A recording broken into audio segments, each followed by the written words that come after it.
Hello and welcome to this week's episode of Beyond the Broomstick, that podcast that opens up all the opportunities and the possibilities that spirituality can bring to you in your everyday life, whilst removing some of the woo-woo that we see in social media these days. Welcome. If we haven't met before, my name is Matilda. I am a professional psychic medium and spiritual advisor based here in Australia. I love what I do. I've been doing it for well over 20 years. Part of the reason I started this podcast, which I don't think I've ever really explained, is an amount of frustration, the will and want to bang my head against a brick wall when I see faux spiritual people on social media and how it can have an adverse effect on those that really want to learn and grow. Just the messaging is really very inept, uneducated, and a lot of the time given by those that haven't healed. Oh, I'm full of the joys of spring, aren't I? But the reality is that this podcast came from a place of realizing how 95% of the questions that I get from people is based on the information that they've picked up by watching people that really haven't spent any time in development, have a very broken view of spirituality, and they then go on to break other people. I'm going to talk about some of the myths around that today and how I see unhealed healers do damage. That is something that is really, really important to talk about. But to kick it off today, I'm going to be talking about self-concept. One of, if not the most important things that you can work on for yourself. I have talked about it on other podcast episodes, but I felt it pretty much deserved a whole one to itself because it is so important. It is that massive wake-up call that many people need to understand how worthy and important they are and how it really does affect every part of their life. Now, our self-concept, our sense of self, what we also think we are deserving of or worthy of, is going to affect our decisions about our work, relationships, communication, where we live, how we move through our life, and how we allow people to treat us. And that's a big one. So we're going to talk about that in a lot more depth today.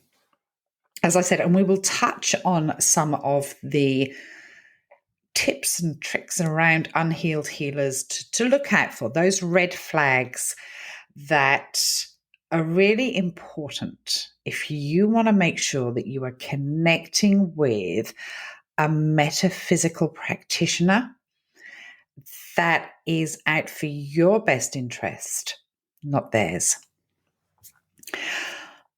First of all, I'm going to thank absolutely everyone for the kindness, the wonderful comments, the emails, the messages, across Patreon, social media, the podcast, those that have reached out to me individually.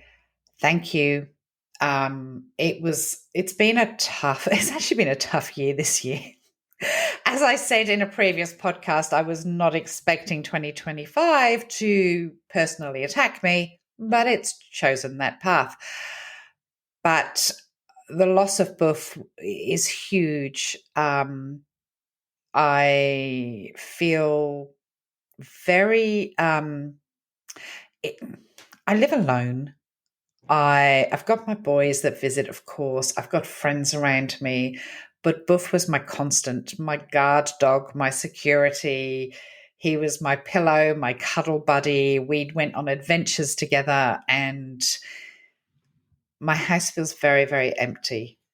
My beautiful boys came on Saturday. I went away on Friday night. I needed to get away, but I also had a pre-existing engagement, so I stayed in the city and came back on Saturday afternoon. And I arrived home, and my two adult sons, who have partners of their own, who have jobs of their own, who have pets of their own, came here and they moved all of Buff's stuff and they cleaned the floors and they vacuumed and they tidied and they put some planters together for me.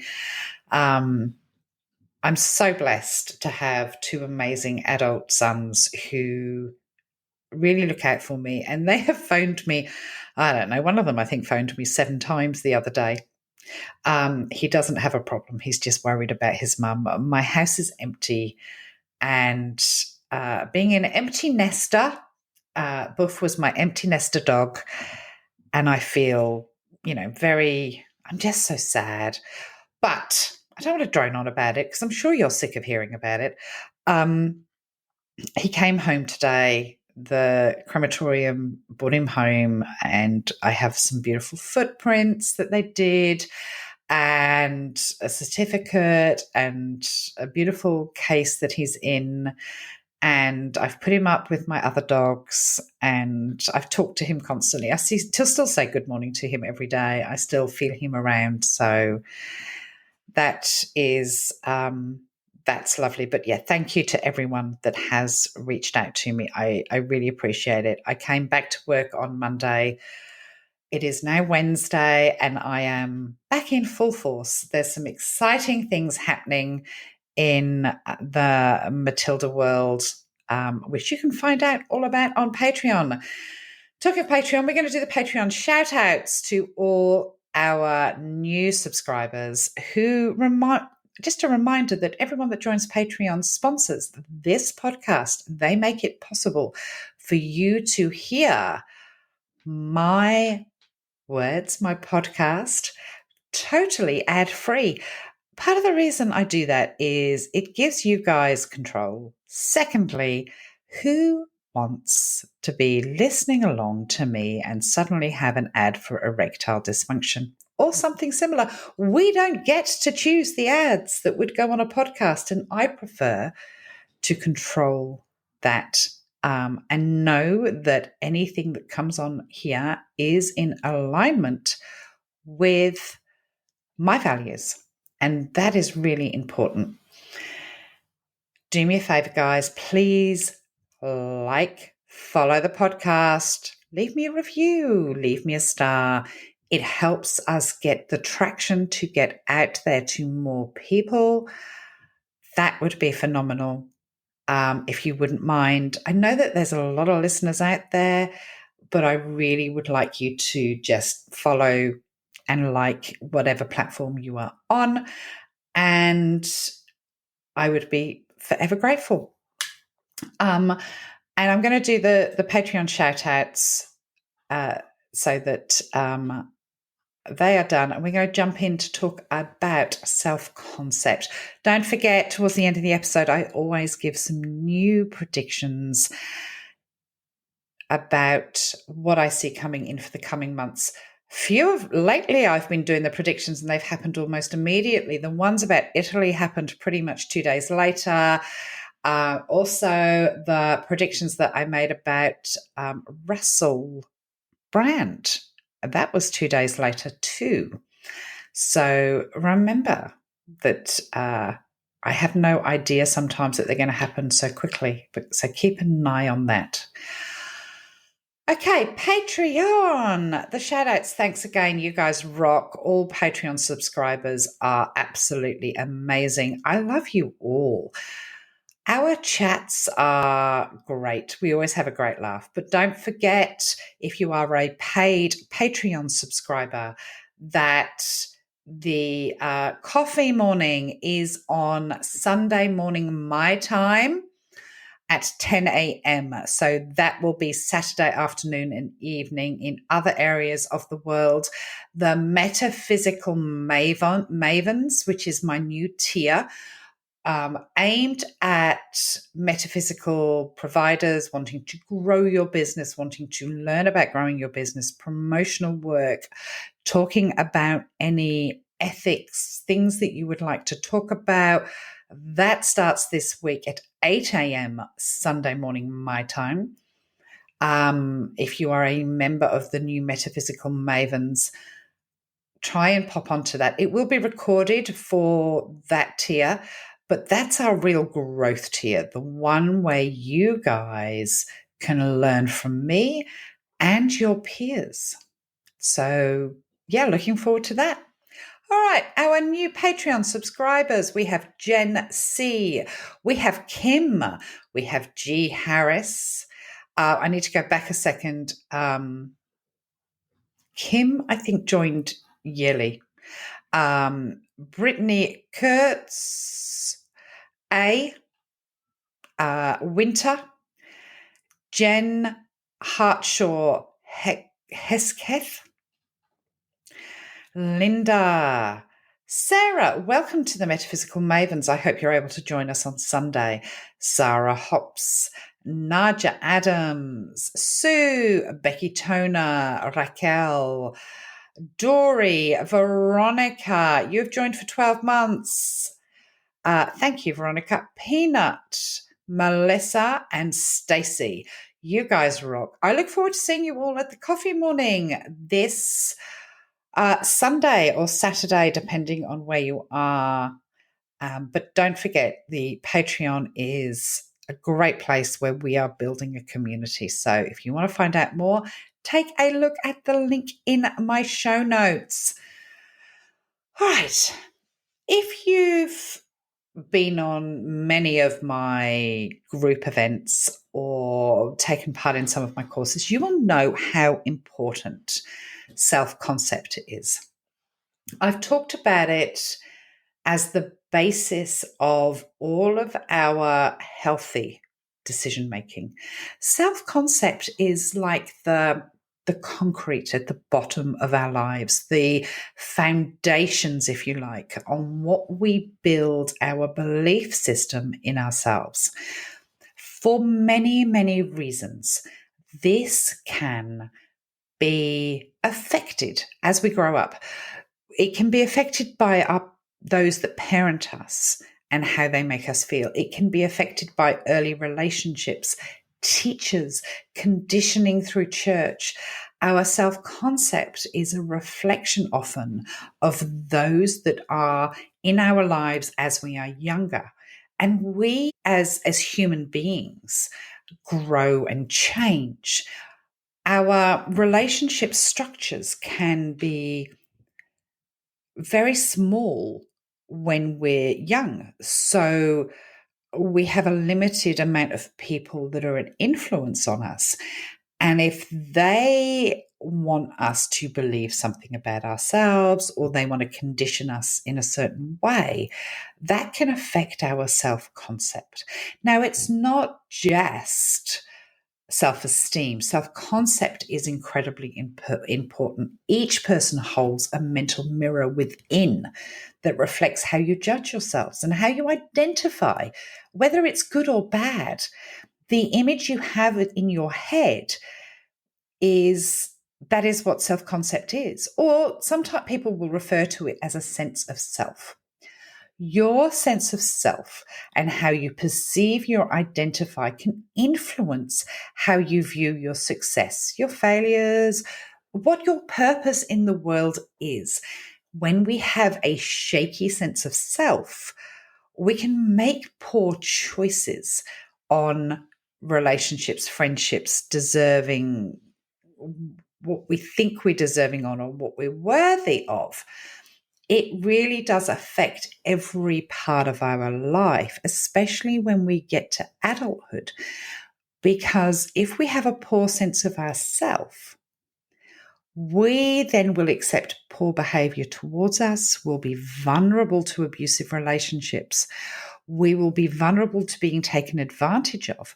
And that's a bit of the key, because sometimes if we're raised by, and I'm not doing the blame game or anything like this, if we're raised by parents that may be immature or emotionally immature, they're going to structure our sense of self when we're younger to accommodate their needs. As we grow and we learn about our sense of self, it is really important that we learn to change our sense of self, to grow it, to have a stronger sense of self in order to accommodate our own needs. Your sense of self is how you perceive yourself as a whole. It's how your unique identity sets you apart from others. The sense of identity, who and what you believe you are, is often very multifaceted. It can encompass a perception, including your values, your personality, and your relationships. This foundation of your life is going to be the basis that you build every other part of your life on. And it's so important sometimes to sit back and take time out to work on your sense of self so that you can make decisions moving forward and also have the empowerment and the confidence to make those decisions moving forward and accept what you are deserving of, and also convince yourself you're deserving of it. A strong sense of self for who you are can be an important element for building a strong sense of confidence, understanding that there is no perfect human being in existence and that everyone makes mistakes. Really learning to accept yourself with your faults as well. A strong sense of self, the extent of which a person may enjoy a clear and coherent sense of self, is sometimes called self-concept clarity, which I think is amazing. Having good self-concept clarity is really going to help you. Those with a poor sense of self, people who don't possess a strong sense of who they are, have a loud or persistent inner critic.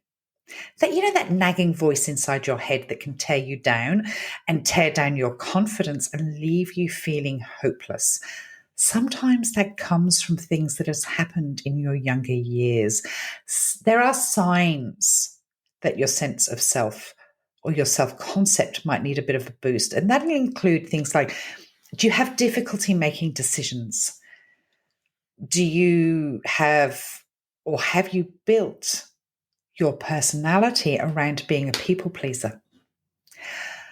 Do you feel directionless? Do you have constant self-criticism? All of that is incredibly important for you to acknowledge and work with.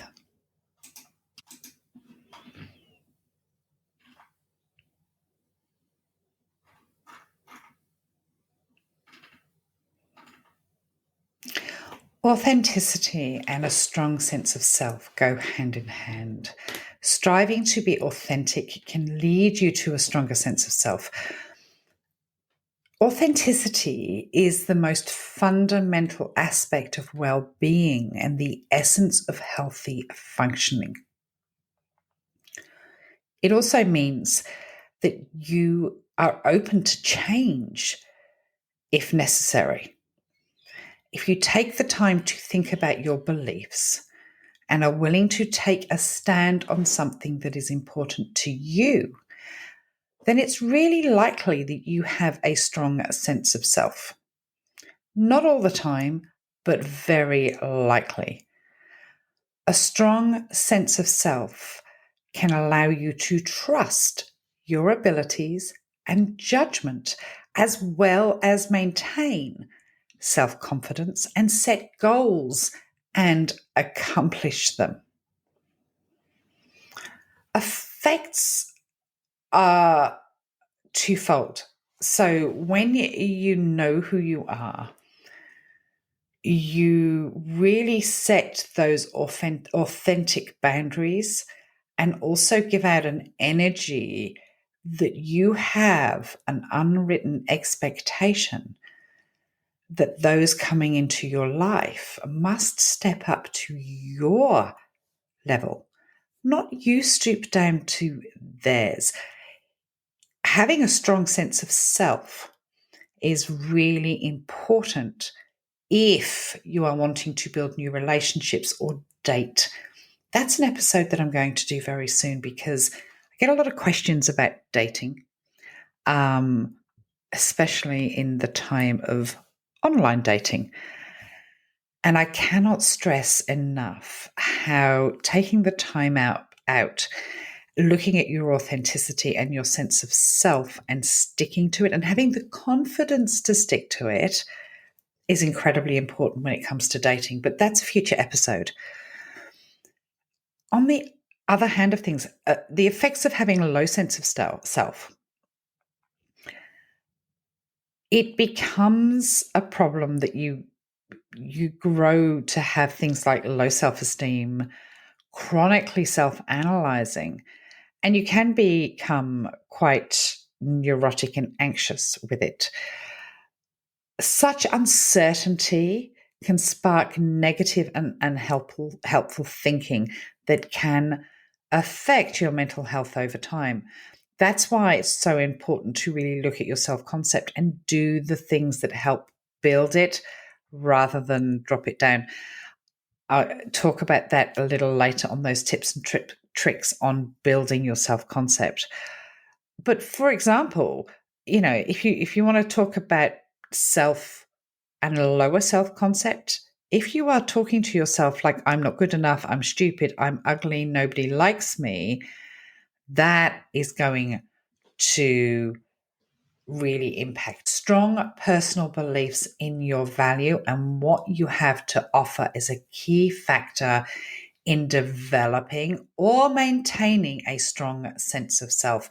Growing up in a stable household with supportive parents or caregivers can often be the seed of self-worth. Remember how I talked about that conditioning at the beginning? That continues to grow with you as you become an adult. People who have a poor vision of themselves may experience trauma in their younger years or have parents that haven't bonded with them or see them as an extension of themselves and condition them to see themselves in a way that benefits them as a parent rather than you as the child. Your internal dialogue and inner critic can reveal important clues to what you like or dislike about yourself, guiding you to consider traits you might want to improve and illuminating others that may deserve to be celebrated. It's so important to remember that you as a person deserve to be celebrated, that everyone is amazing. And I wish that people could see themselves through others' eyes instead of just looking at themselves through their own. Once we've recognized that our self-concept may need a little bit of work, it's time to start really looking at how to build, rebuild, how we look at ourselves. There's a lot of things we can do to help ourselves. And one of those is really to start looking at healing our past wounds. Now, addressing emotional wounds such as disrespect, childhood trauma is not easy. And we are never really truly healed. But if we keep using it as an excuse for how we feel about ourselves, it is never going to help ourselves move forward. So, knowing that healing takes time, that it is okay to be gentle with ourselves, but also to understand that leaning forward rather than back is going to help every area of your life. So many people are obsessed with a label. It's because of X I behave this way. It's because of Y I react that way. It's because of Z that I don't have any friends. The reality is that we can deflect, be defensive, and we can self-sabotage our healing path. This is about moving forward, identifying maybe some of those things that are affecting our ability to build our self-concept and assess it, and using tools that can help us. Now, always therapy is a place to start. Therapy is safe. It's really important to choose that safe space. But the most powerful beliefs are those related to how you define yourself. Who you believe you are will create your reality. Just a few ways of changing the I'm still healing, but I want to move forward can really help project you forward. It is really important to be kind to yourself, especially when you have been ingrained with that sense of self that has been given to you by those that were responsible for you when you were younger, those that maybe you trusted.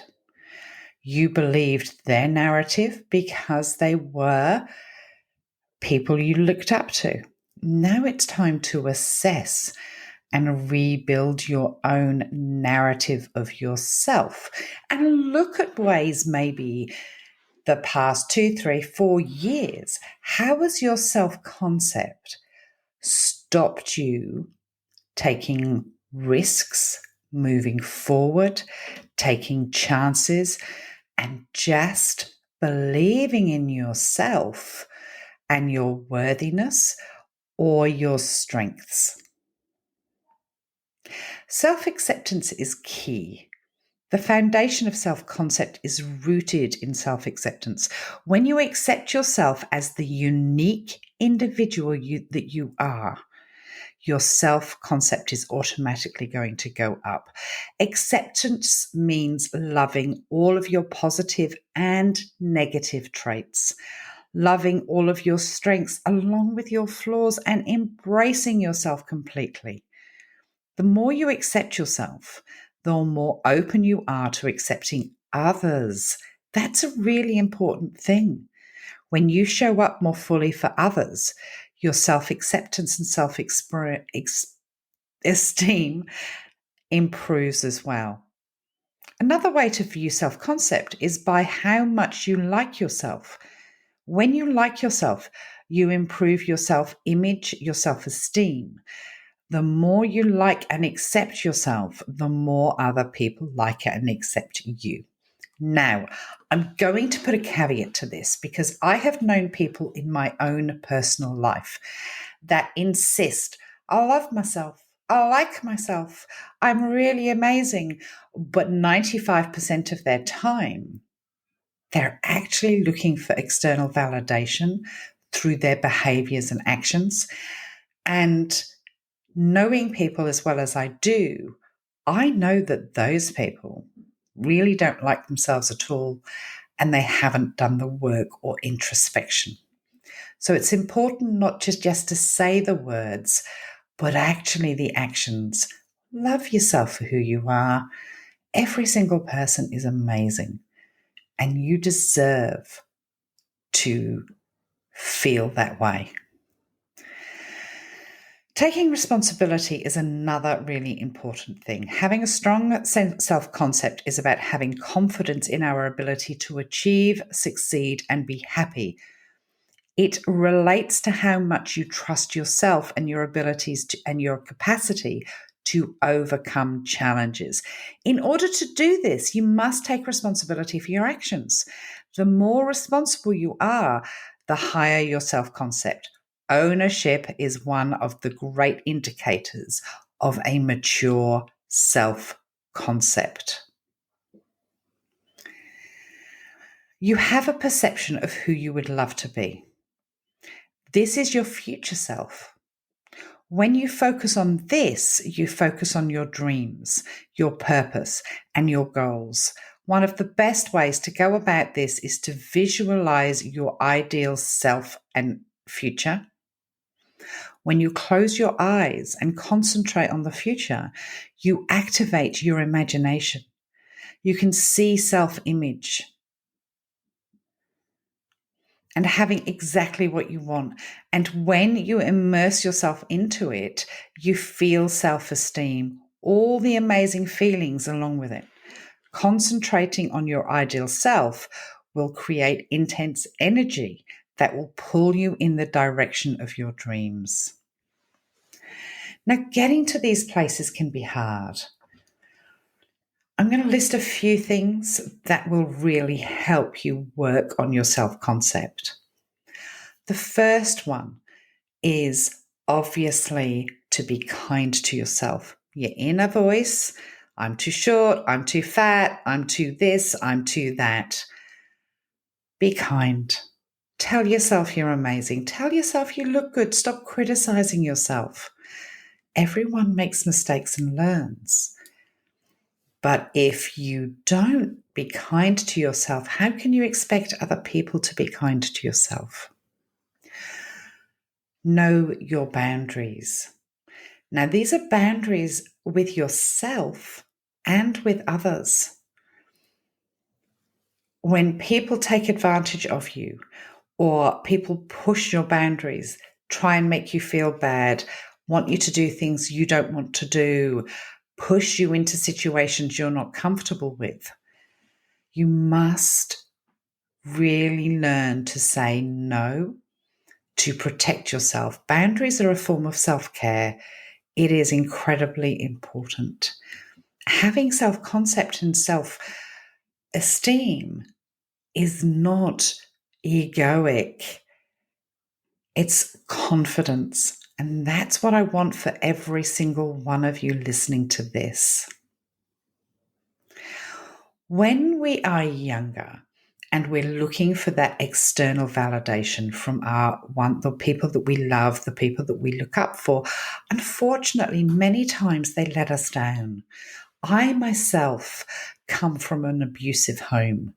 It wasn't physically abusive, but it was emotionally abusive.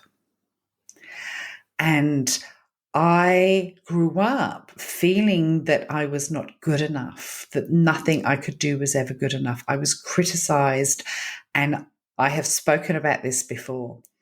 To help myself feel emotionally safe, I said what I needed to hear from other people to myself. So whatever those words are, I am kind, I am considerate, I am worthy, I am worth the effort, I am loved, I am lovable, whatever your sense of self needs to hear from other people, I want you to make yourself feel emotionally safe with those words. That means that you are confident enough. You've built that confidence, that empowerment within you, that you are no longer vulnerable and needing someone else to make you feel what you've needed to feel. You're being given that all by yourself. And that is a really powerful thing. Those are your affirmations, and they may sound wanky. And it's like, why do I need affirmations? Because they make you feel emotional safety when others have failed you. It may not be your cause that makes you feel vulnerable and a lack of self-concept. But it is, however, up to you to put that into place. And the more longing we have for other people to give that to us, the more we wish that someone else is going to come along and make us feel emotionally safe, the harder it's going to be for you. So practice all those methods. Work on your self-concept. Know that the more you do it, the more it's going to help you with your confidence in every single area of your life. And that is so important.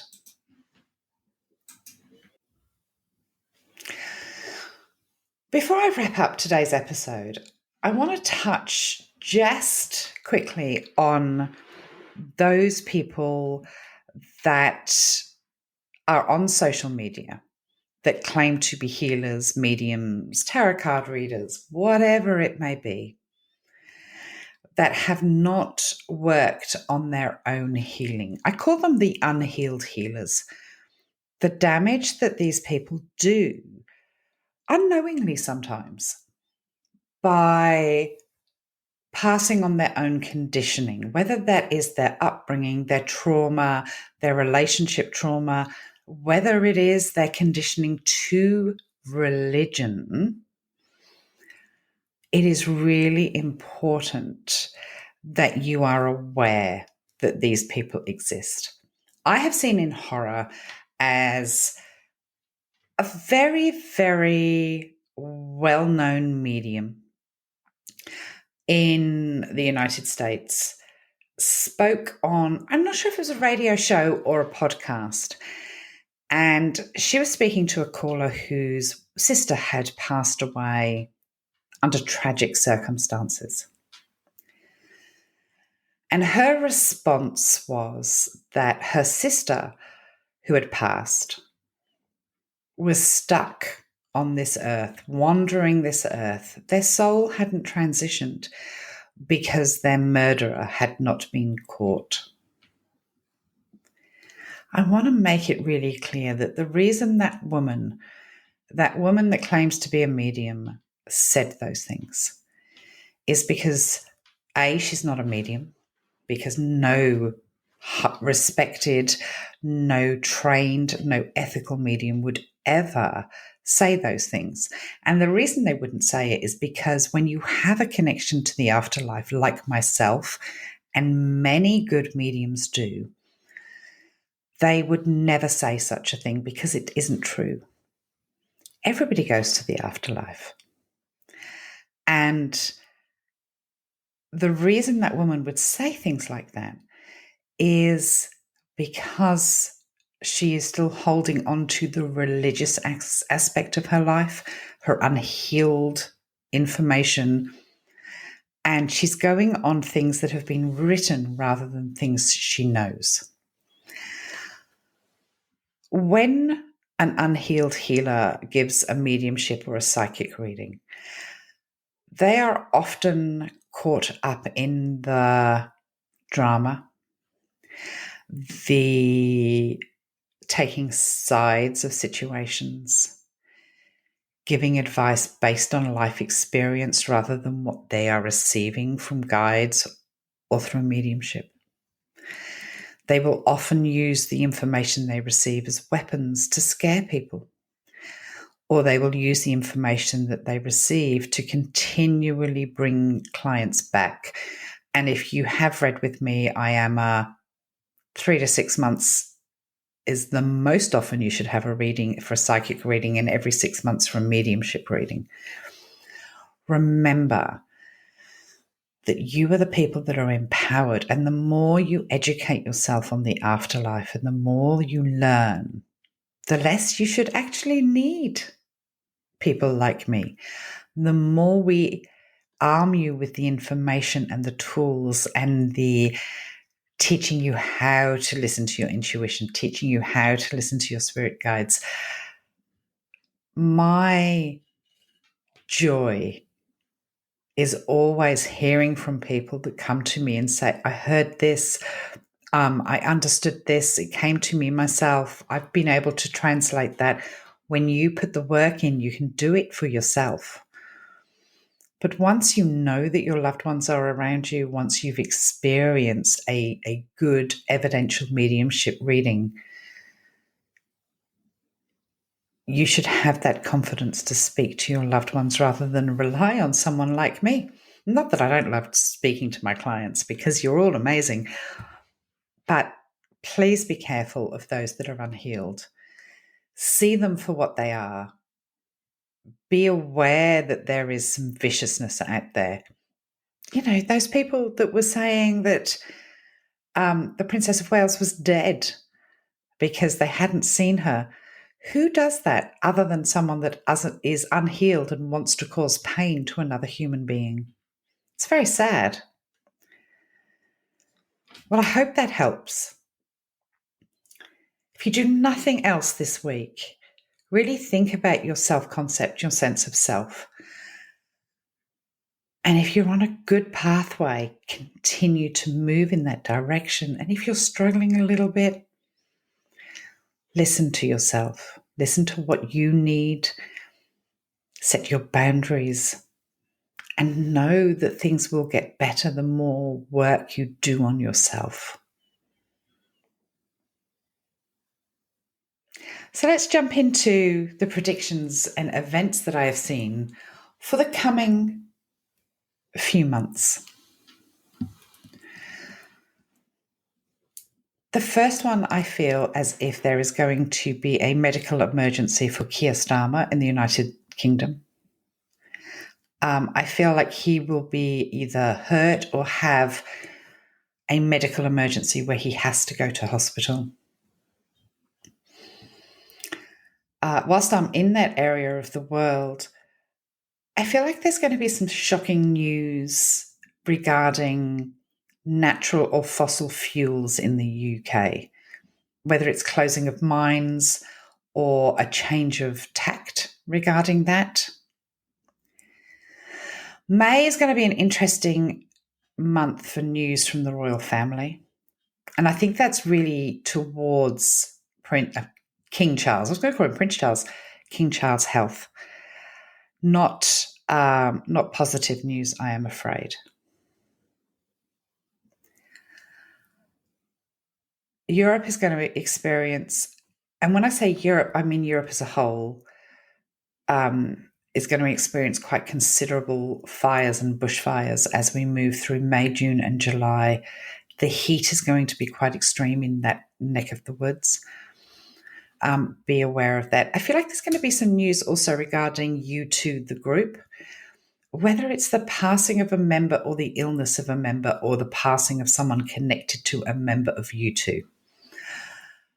Big news regarding a ship in Europe. I feel like there's either there's a ship where it shouldn't be. That's what I want to say, whether it is another nation's navy, because it's not the army that have ships, is it? It's the navy. That's what I want to say about that. In Australia, a lot of people have consistently asked me about the Australian election. In December, I felt that Albanese would win. I don't believe that now. I feel like it's going to be a coalition government, which will be Dutton and the Teals, and basically it's just not going to work as far as I can see. And I don't think Albanese or Dutton will be the leader of their party by the time we get to the end of 2026. Big changes in the political field in Australia. I'm talking about an earthquake that hits, and I mean an earthquake 6 point and up, around the middle of New South Wales. I'm hoping it is in an isolated area, but I feel like there's a shocker coming in that area. I'm not seeing a lot of damage, like in built up damage, but I do feel like there's one there. I also am really expecting one this weekend or just after this weekend, South Pacific, New Zealand. Don't ask me what area of New Zealand because I do not know. Again, I'm wishing and hoping it's offshore. It is going to trigger a tsunami warning, though, whatever it is. In the United States, which everyone waits for with bated breath, continual dismantle and disillusion of the Trump administration. I really feel that end of June is going to bring significant news regarding that administration. I want to remind everyone that Trump stepping down does change nothing at this stage. There needs to be mass disruption. And I've talked about that and what it entails on my Patreon. That's it for me this week. I hope you have enjoyed this episode. Again, I want to thank everyone for their kindness, their love, their support. Our community on Patreon rock. You guys are absolutely phenomenal. On the 27th of April, which I think is, I need to check this, Sunday, the 27th of April at 10 a.m., which is Saturday night, the 26th of April, various times, wherever you live in the world, I have a large evidential mediumship group happening.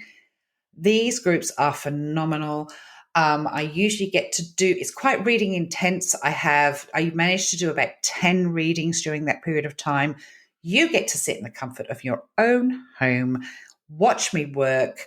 Hopefully your loved one step forward. But as I say, there's only about time for 10 readings. I do answer questions of a spiritual nature, questions about the afterlife during the event. They usually go for about an hour and a half to 2 hours, and they are beautiful readings. So the link for that is in my show notes. Pop along, book your space. It is a whole 50 Australian dollars, which I think that, I don't know, the exchange rate has made me cry recently. But if you'd like me to work it out, I feel like it is around 30 US, might be a little bit less. But it is, I think it's, I can't seem to work it out. There you go. Matilda's a bit stupid. I think it is, yes, $30 US. There you go. Matilda managed to work a calculator today. So that they happen once every 2 to 3 months, depending on demand. They are great events when it's really hard to get in to see me on a one-on-one basis these days. Talking of which, in June, if you have or would like a family group reading, I have finally announced family group readings. They are on my website. Take a look. They are really nice where it doesn't matter where your family are. You can all join via Zoom. 2 members of your family up to 5. And they are really nice readings where I get to bring your loved ones through for you. All right. Have a great week, everyone. It's going to be a good week. I can feel it. After my last 7 days, I feel I'm feeling good. I think I've managed to smash 3 things in my kitchen by knocking them off the bench. 3 brand new China things, though. That has really annoyed me. But I will see you all next week. If I don't see you on Patreon, remember Coffee Morning this weekend. They are great fun. So if you can, join. Talk to you soon. Lots of love.